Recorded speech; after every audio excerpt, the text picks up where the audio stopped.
Happy Tuesday. Today is Tuesday, May the 11th, 2021. Today's daily Bible readings come to us from Psalm 93, Deuteronomy 11, 1 through 17, and then 1 Timothy 6, 13 through 16. And I'm going to talk about Deuteronomy 11, 1 through 17, and talk all about the good land and how it's not like Egypt.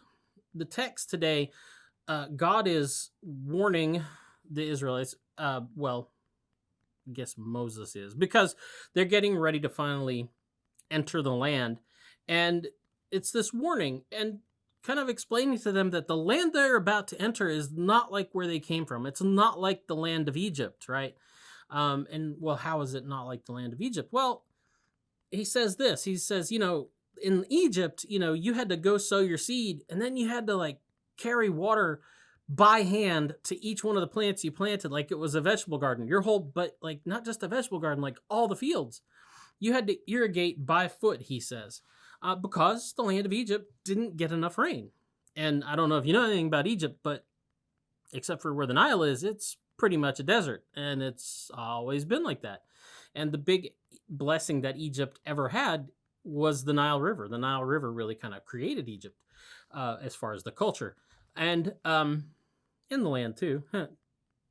Geography, geology, all that stuff. But anyway, so in Egypt, they had to really, really work if they were going to have any crops. So when they were, feeling bad for themselves out in the wilderness and wistfully remembering, the eating leeks and onions by the Nile, that's because that's the only place you could grow them was by the Nile.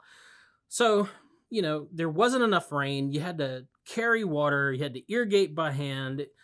Just like it was a small vegetable garden, except it was acres and acres of fields. And that's the way Egypt was. But God's telling them that this land that I'm giving you is not like that.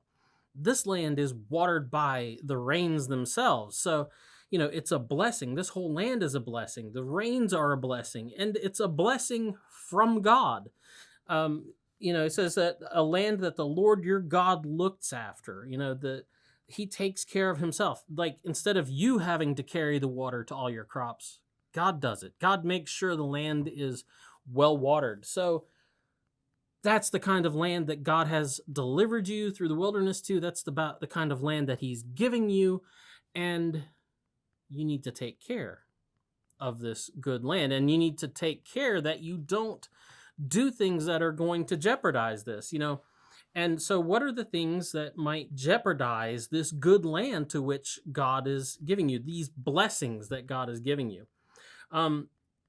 He says, make sure that you love and you serve the Lord your God by listening to the commandments he gave you and following through on them, obeying, living out the commandments that God has given you, so that this land, this good land he's giving you, continues to be good to you, continues to be a good place for you.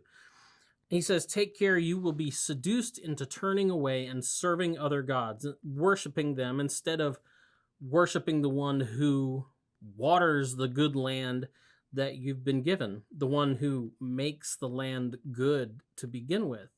The thing that makes the world that they're being given isn't just the fact that it has rains, it's actually the presence of God himself.